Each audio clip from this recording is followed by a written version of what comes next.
Hello, future pickleball addicts. My name is Nicole Stottlemyre, and I love pickleball. In today's session, we are going to learn how to get started playing pickleball. And I will tell you a little backstory about how I got into it. So I live 5 blocks from beautiful outdoor pickleball courts on the water in Havre de Grace, Maryland. And I always sort of looked at them and thought, oh, it would be so fun to play, but I don't know anyone to play with. And then one day, a neighbor of mine invited me to join him. And I said, I've never played before. I'm sure I'm terrible. And he said, that's okay. We all are. And that began my pickleball life.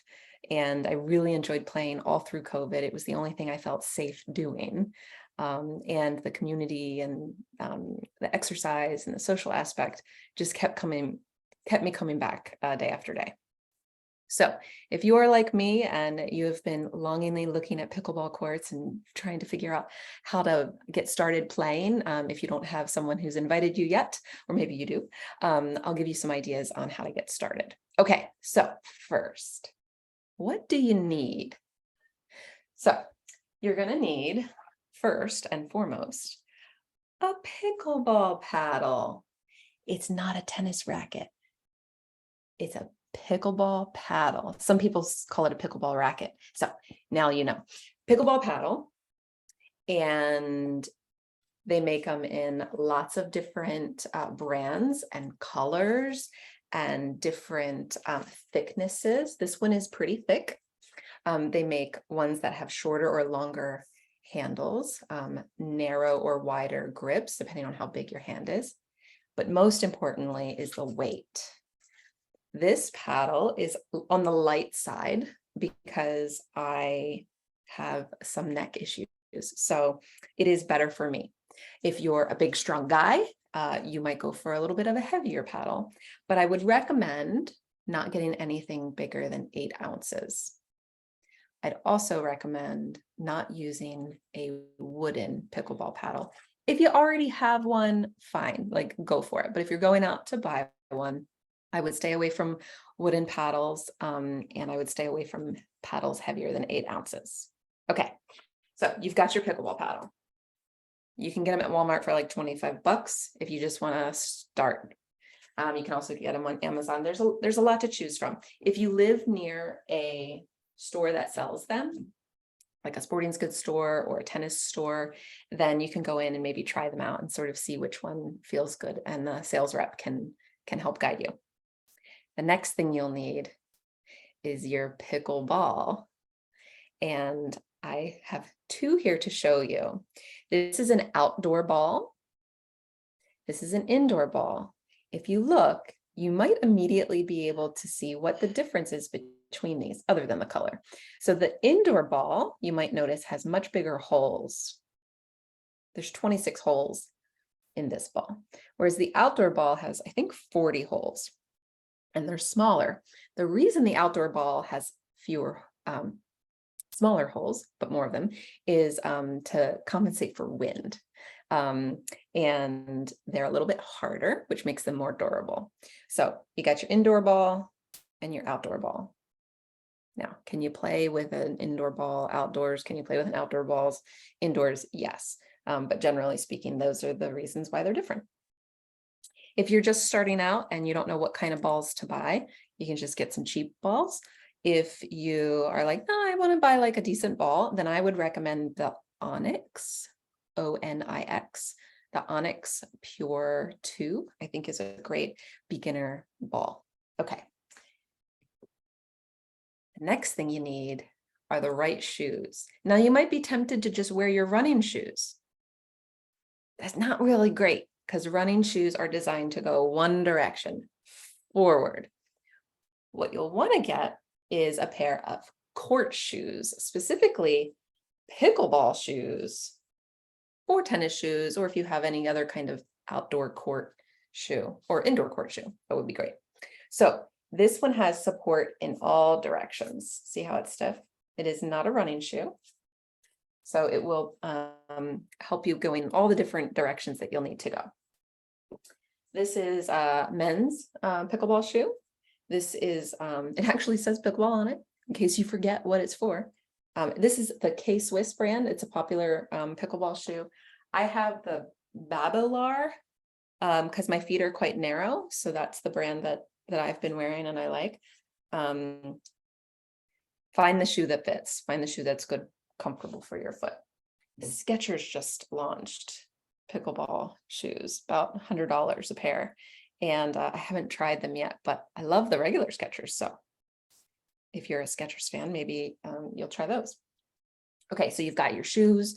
They're about $100. You've got your paddle. Those range from anywhere from $20 all the way up to $200-300. Believe it or not, the pros use really nice paddles. And so there you have your equipment. You also want to make sure you stay hydrated. So bring your water with you. If you have any sort of electrolyte, packets that you mix in there, that can be nice too. Also, if you're outside, a hat is sometimes really helpful because the sun might be in your eyes and the hat can help. I also sometimes wear this visor when I want not just the protection from my eyes, but also the protection from my sun, so I don't get too much sun on my face. And of course your sunscreen. So throw all that in your backpack, maybe even a little sweat towel or a sweatband, and head on down to your court. All right, so if you have some people that want to learn together and you're all starting out, that's a great way to start because you can laugh and hit balls all over the place and nobody cares. If you're joining a beginner's class, that's another great way to start. You'll be working with your coach and they'll take you through some drills and activities. And hopefully they'll also be building a sense of community amongst the students there. But if you were like me and you just didn't know anyone who played, what you could do is go to a website called placestoplay.org and type in your zip code and it will show you the places nearby where there are pickleball courts. And it may also show you a contact number for a pickleball ambassador or some representative. So give that person a call or send them an email, say, hey, brand new, would love to, join. How do I start? And they might be able to direct you and say, there's a beginner's class starting, join that. Or they might say, we're a really friendly, open, inclusive group. Come on, we'll teach you. That's the one thing I really love about pickleball players is, for the most part, there are some people who are very competitive, but for the most part, it's a come on in, everyone's welcome. We'll show you how to play. And you can kind of get started there and make some friends. So that's a little bit about what you need in order to get started and how you can get started. So, okay, so you're there and you're like, okay, now what do? I need to know how to play the game. Well, I will share a link with 2 videos. One video will show you how to keep score in the game. You might want to watch that one a few, dozen times to get that really ingrained. And the other video I'll send is one that shows you the rules of the game. We're going to go over all of those things now, but you'll have those videos as resources later. Okay, so back in 1965, that is when this game was created, and it came out of a few families that were on vacation together, and the kids were bored, and the dads were like, all right, well, let's make up a game to entertain the kids. And they cut some plywood in the shape of a pickleball paddle. They used a wiffle ball. If you notice, it looks a lot like a wiffle ball, right? They used one of the kids' wiffle balls and they had a little court in their backyard and they go, all right, well, we're going to make up a game. And now we have this wonderful, fun game. So some people wonder, how did it get the name pickleball? And there are 2 stories about that. One of them is probably true. So the first story is that the wife of one of the founders, I think her name was Joan. Yes, Joel Pritchard's wife, Joan, named it Pickleball because she said it reminded her of the pickle boat in Crew, boat racing. And the pickle boat was this sort of like boat that had like the motley crew of oarsmen. So sort of the people who didn't really get picked for the other boats, they were kind of like the leftover guys, and they formed the team, and usually the pickle boat comes in last.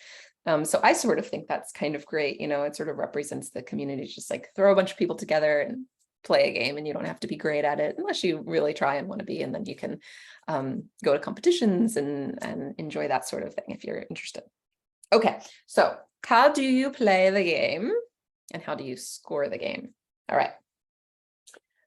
So I have this pickleball court here for us. And what you'll see is that it looks very similar to a tennis court. It's about the size of a badminton court. And this white line right here represents the net. And then you have this green area right here. This is called the non-volley zone, but we affectionately call it the kitchen. So this is the kitchen.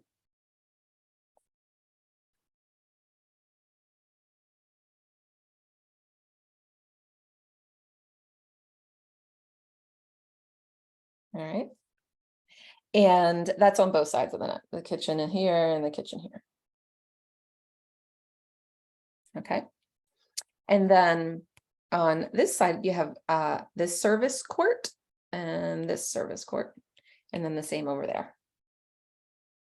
So when you serve, so I'm going to say that I'm standing here, so N for Nicole, and I'm going to be playing doubles today. So I'm going to say Y is my partner's name because that's you.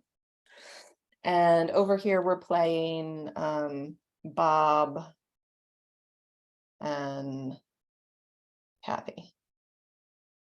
All right. So I'm going to, because I'm standing on the right side always serves first. So I'm going to serve the ball diagonally. I'm going to serve the ball into Bob's rectangle. I got to get into, have to get it into Bob's rectangle. If my ball lands anywhere in the kitchen or outside, then it's not good. So I got to get the ball from here over to Bob's court. It has to bounce before Bob hits it. Once it bounces, Bob can return it. He can return it anywhere he wants. It has to bounce before you or I return it back. So let's go over that again. It's called the 2 bounce rule. The serve has to bounce, and the return has to bounce. After that point, the ball does not have to bounce before you hit it. Serve, bounce, return, bounce. And then say you hit it over here to Kathy, and she decides, I'm not going to let it bounce. I'm going to hit it before it bounces. That is totally legal, totally fine. The reason for that rule, and it's a very important rule in pickleball, is if we could hit the ball before it bounced on the serve and the return of serve, then Bob and Kathy would be standing up close to the net. And we would have no chance of getting a point. So it wouldn't really be a fun game. Okay, so that's why we have the 2 bounce rule. Okay. The start of the game, the person who serves says the score 0-0, because we don't have any points and they don't have any points. Then they say a third number. This is the tricky part about pickleball. And for a while, you might just let the other people say the score until you get the hang of it. But you'll say 3 numbers when you're playing doubles. You'll say your score, their score, and then you'll say either 1 or 2. If you say 0-0-2, that means 0, I have 0, you have 0, and I'm the second server. Now, after we lose this point because eventually we might, lose the serve. Then it goes to Bob and Kathy's team to serve.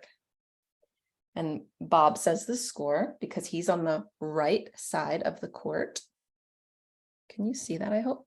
So Bob will say the score. He'll say 0, 0, 1, because Bob is the first server on his team.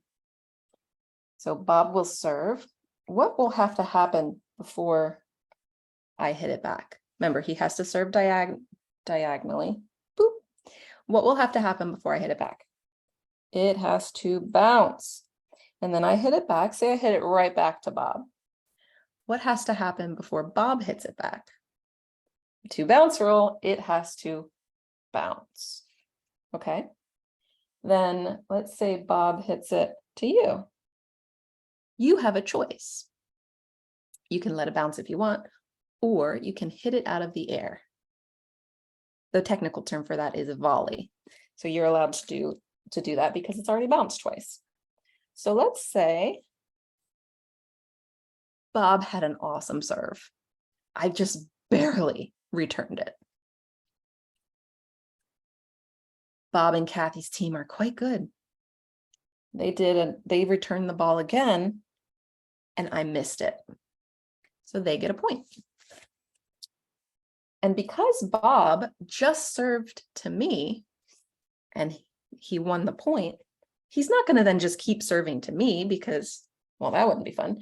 So Bob goes over here. And then Kathy goes over here.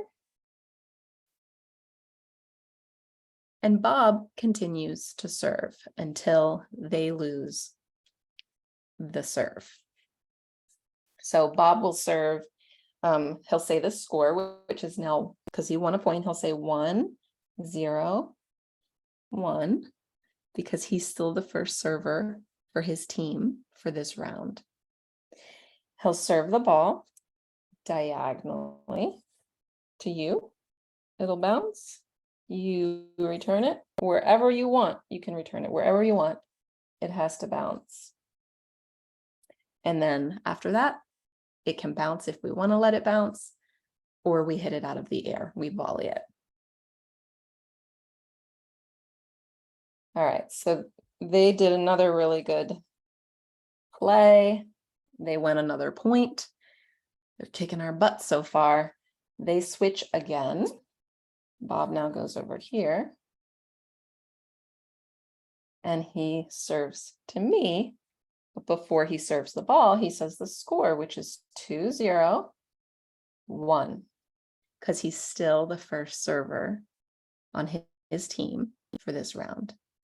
So Bob, he freaks. Like he sees a bird or his phone rings, he gets distracted and he serves and it goes into the net. Thanks, Bob. So Bob loses his serve and now it's Kathy's turn to serve. So Kathy will say the score, 2, 0.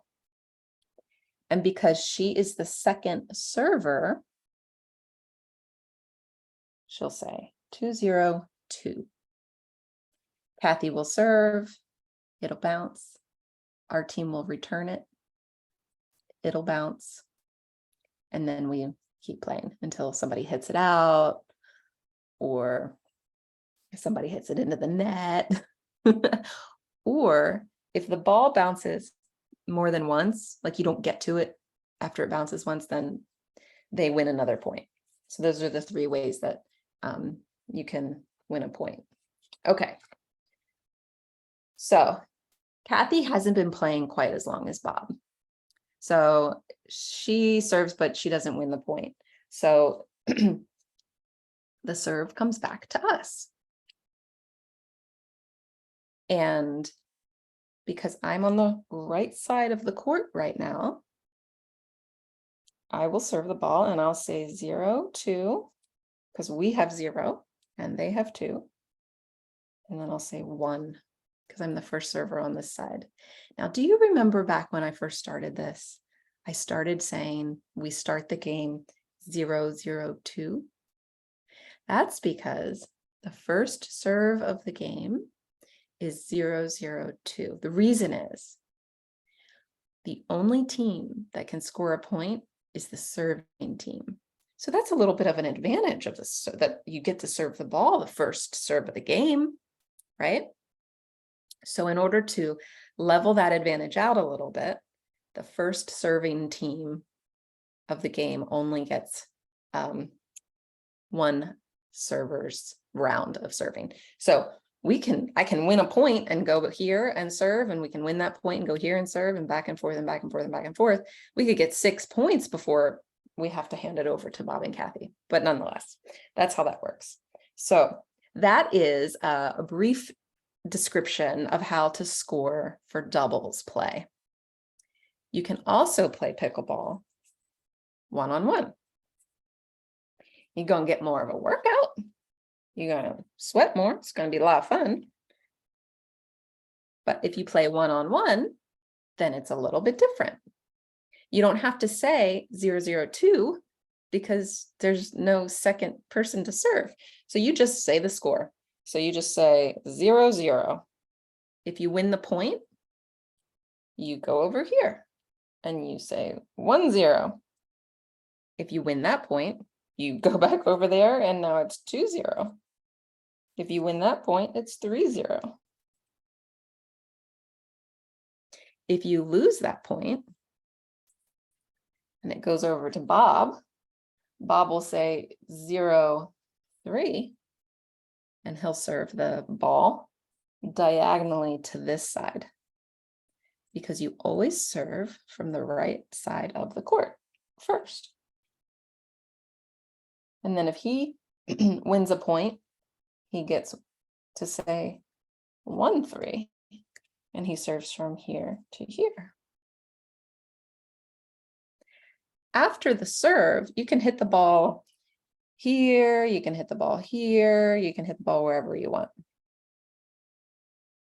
But on the serve, it has to land in the service area, that blue rectangle. Your court might be painted different colors, but you get the idea. Now, you're wondering, what is this about the kitchen? Why is there a kitchen? And what's the point of it other than you can't land your ball there when you're serving it? Well, the kitchen is a very cool part of pickleball. You could have snacks there. No, I'm kidding. I mean, you could, but so it's technically called the non-volley zone, which means you can't volley the ball if you're standing in the kitchen. If you're standing in the kitchen, you have to let the ball bounce. The reason is it would not be a very fun game if all you did was stand very close to the net and slam the ball to the other side. So there's this area that you're not allowed to step inside of unless the ball has bounced. So that is a very basic overview of how to start playing pickleball. There are more rules, there are strategies about where to stand and when you want to stand there, whether you're serving or whether you're receiving the serve or whether your partner's serving. And all of that is something we could get into if we had another class like this. But for now, I hope what you're taking away is that pickleball can be a whole lot of fun, and it can be a great way to meet people and make friends and get some exercise and get outside, move your body. For me, it has been the best. Mentally, physically, just being in community has just been wonderful for me in every way. So that's how to get started. Again, the website to look up where you can play in your area is places2play.org. And I will send along 2 links, one with a video that describes how to score in doubles and singles that you'll want to watch again and again, and the other on the rules of the game, some of which we have covered. Well, I hope this was fun for you, and I hope to see you on the courts sometime. Take great care. Bye-bye.